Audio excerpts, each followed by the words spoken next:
Visibilité de l'institution sur le plan national, je dois le reconnaître.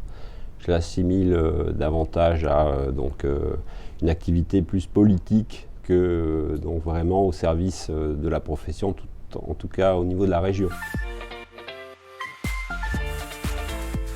Notre cabinet, à l'origine, il y a plus de 25 ans, traitait essentiellement d'une activité en particulier, les officines de pharmacie.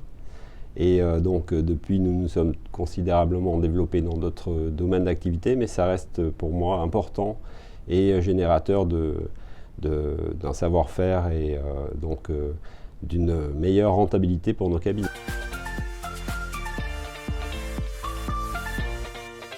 Que ce n'est pas un domaine que j'affectionne particulièrement. Mon activité principale concentré autour de la gestion de mes clients et le développement du cabinet, et je n'ai pas encore pris le temps de mesurer cette donnée-là. J'ai participé au conseil régional de l'ordre des experts comptables pendant 4 ans, donc j'en ai une petite vision. Pour moi, ce qui est très important, c'est que le conseil régional puisse exercer à plein son pouvoir régalien. Il est indispensable qu'il gère la profession à travers la commission du tableau, les entrées et les sorties de nos confrères au sein de l'institution, et aussi et surtout qu'il puisse mesurer et diligenter des confrères pour empêcher l'exercice illégal de la profession, puisqu'on a la chance en France de pouvoir être protégé de ce point de vue-là, et selon moi, le conseil régional doit mettre le paquet sur cette activité. Alors, surtout ne le fais pas. Je pense qu'aujourd'hui, c'est très compliqué de s'installer tout seul. Alors évidemment, on le fait quand on ne peut pas faire autrement, hein. C'est logique, mais c'est quand même plus simple de s'associer ou de trouver des partenariats pour évoluer dans les meilleures conditions.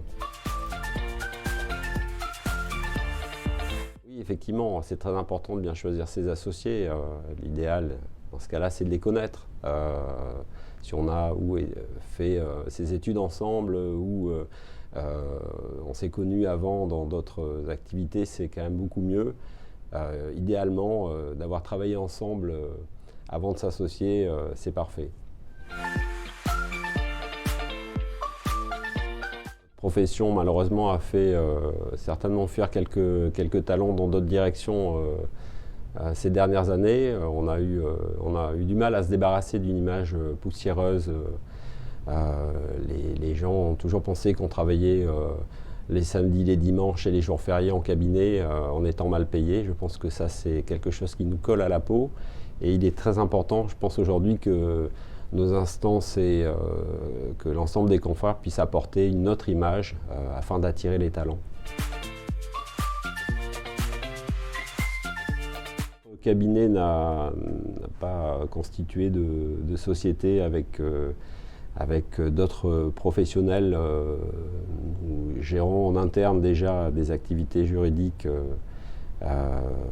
sociales et nous n'avons pas encore franchi le pas d'une association avec d'autres professions. Ce n'est pas à l'ordre du jour.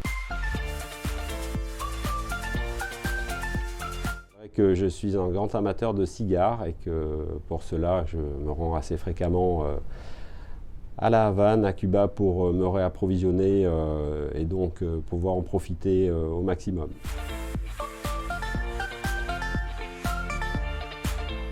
Alors c'est marrant que vous me posiez cette question puisque je suis à moitié parisien et à moitié bordelais depuis quelques mois maintenant, et je m'adapte selon l'endroit où je me trouve pour être sûr de bien me faire comprendre.